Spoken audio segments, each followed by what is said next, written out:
ဇလန်းအစမှာတော့အဖေအိုကဝက်တက်နေတော့ဝက်ပိုက်ထဲကတစ်တာအိုတလုံးကိုတွေ့သွားတယ်လို့ပြောပြထားပြီးဖွင့်ကြည့်လိုက်တော့အထဲမှာရွှေတွေပြည့်နေတယ်လို့ဇက်ကြောင်းပြောတန်ကဆိုပါတယ်။ဒါပေမဲ့အဲ့ဒီအဖေအိုကရွှေတွေ့တယ်ဆိုတာမဖော်ပြပဲလှုပ်ဝက်ထားပြီးနောက်ပိုင်းအမွေခွဲချိန်ရောက်မှတားကြီးကိုအဲ့ဒီတစ်တာကိုပဲပေးလိုက်တာနဲ့အဓိကပြဿနာစတင်လာပါတယ်။အမွေခွဲတဲ့အချိန်မှာတားလက်နဲ့တားငယ်ကိုလူတစ်ယောက်2 တန်းစီပေးပြီးမိဘကိုနှစ်ပေါင်းများစွာစောင့်ရှောက်ခဲ့တဲ့တားကြီးကိုတော့တစ်တာအိုတလုံးပ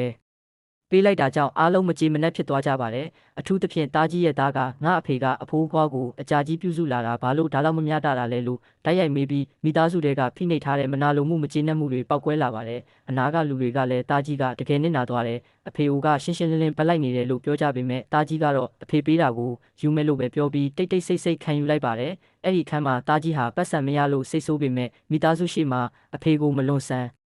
်ချင်းတဲ့သဘောကိုနာကျင်မှုကိုကိုထဲမှာပဲထိန်းထားတဲ့လူမျိုးဆိုတာထင်ရှားနေပါတယ်။အိမ်ပြန်ရောက်တော့တာကြီးမိသားစုဘက်ကပုံမနာကျင်သွားပါတယ်။တာကအဲ့ဒီတစ်တာထဲမှာဘာရှိလဲဖွင့်ကြည့်မယ်လို့ဆန္ဒပြပေမဲ့တာကြီးကဒါမင်းဖွားထားခဲ့တဲ့ပစ္စည်းလို့ကောက်ွယ်ပြီးမဖွင့်ခိုင်းပါဘူး။အဲ့ဒီညမှာပဲအဖေအိုဟာညလက်နဲ့တာကြီးအိမ်ကိုကိုယ်တိုင်လာပြီးမင်းစိတ်ထဲငါ့ကိုမကျေနပ်လဲရတယ်ဒါပေမဲ့ဒီတစ်တာကိုဘသူမေးမပေးနဲ့ဘသူပြောမဖွင့်နဲ့လို့အတင်းကျပ်တတိပေးသွားပါတယ်။နောက်နေ့မနက်အိမ်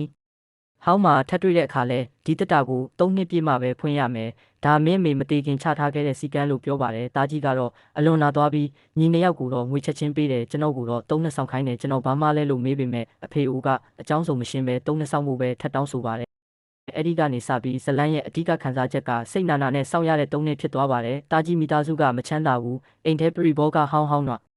ဒီတောင်မလဲနိုင်သေးဘူးတခြားညီကိုတွေကတော့ရတဲ့ငွေနဲ့အိမ်ဝယ်အိမ်အောင်ပြုစီးပွားရေးလုပ်ပြီးအဆင်ပြေနေကြတယ်လို့မျိုးပြထားပါတယ်တချို့ကအားနာတယ်လို့ပြောကြပေမဲ့တချို့ကတော့တာကြီးရထားတဲ့တစ်တာကိုလောင်ပြောင်ကြတယ်3 နှစ်အပြီးဖွင့်လိုက်ရင်အထဲမှာရွှေတုံးတွေဖြစ်နိုင်တယ်လို့ရေစရာလောက်ကြတယ်တာကြီးမိမကနာကျင်နေပေမဲ့မိသားစုမကွဲစေချင်လို့ထိန်းထားရပြီးတာကြီးကိုယ်တိုင်ကလည်းအဖေကိုအသက်ရှင်နေတဲ့ရွေးစကားတခွန်းကိုဖောက်ဖျက်ပြီးထပ်ပြီးစိတ်မပြတ်စေချင်တဲ့အတွက်တီးခံနေတယ်လို့ပြထားပါတယ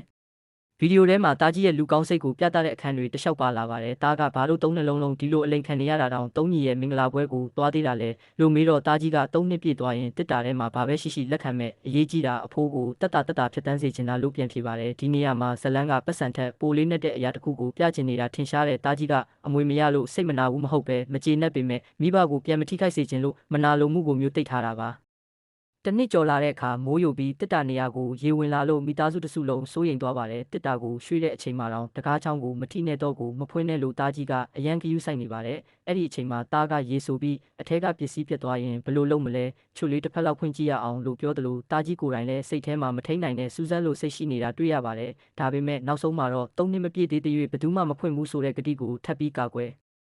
်သွားပါတယ်အထူးသဖြင့်တားမြေးဘက်ကမျက်ရည်ကျစရာကောင်းတဲ့အခန်းတစ်ခန်းရှိပါတယ်သူကတကယ်တော့အဖေအတွက်မခံနိုင်လို့တစ်တာကိုခိုးဖွင့်ကြည့်ချင်နေပြီးအဖေရမ်းနစ်နာခဲ့ရတယ်အ ਨੇ ဆုံးထဲမှာဘာရှိလဲတီးခွင့်ရှိတဲ့နယ်လို့စိတ်ထဲကထင်နေတာပါဒါပေမဲ့နောက်တစ်ဖက်မှာတကယ်ဖွင့်လိုက်လို့အထဲမှာအဟောင်းလန်းပစ္စည်းတွေတပ်ပုံဟောင်းတွေဘာမှတန်ဖိုးမရှိတာတွေပဲဖြစ်နေရင်ငါအဖေကဂတိမတီးသူဆိုတဲ့အမည်လဲထက်ခံရမယ်ဆိုပြီးမဖွင့်ပဲပြန်ရက်သွားပါတယ်ဒီအပိုင်းကဇလန်းရဲ့စိတ်ပိုင်းဆိုင်ရာ၄ချိန်ကိုအရန်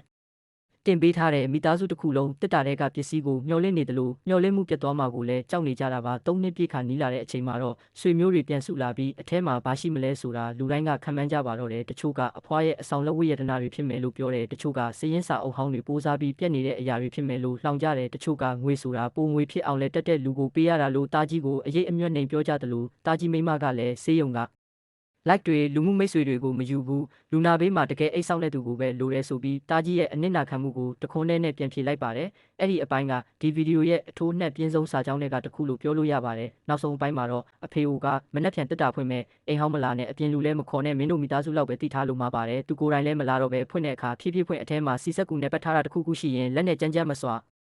အဲ့နဲ့လို့တေချာတတိပေးသွားပါတယ်ဒီစကားတွေကြောင့်တက်တာထဲမှာတကယ်အရေးကြီးတဲ့အရာစာရွက်စာတမ်းတစ်ခုသို့မဟုတ်ယတနာတစ်ခုရှိနိုင်တယ်ဆိုတဲ့စိတ်လှုပ်ရှားမှုကိုအမြင့်ဆုံးအထိဆွဲတင်ပေးလိုက်ပါတယ်ဒါပေမဲ့အဲ့ဒီနောက်မှာဒီနေ့ဖွင့်လို့ရပြီလားဆိုတဲ့စကားအပြီးတင်ဗီဒီယိုကရပ်သွားပြီးအပြည့်အစုံကိုအောက်ကလင့်မှာကြည့်ပါဆိုတဲ့ပုံစံနဲ့ပဲအဆုံးသတ်ထားပါတယ်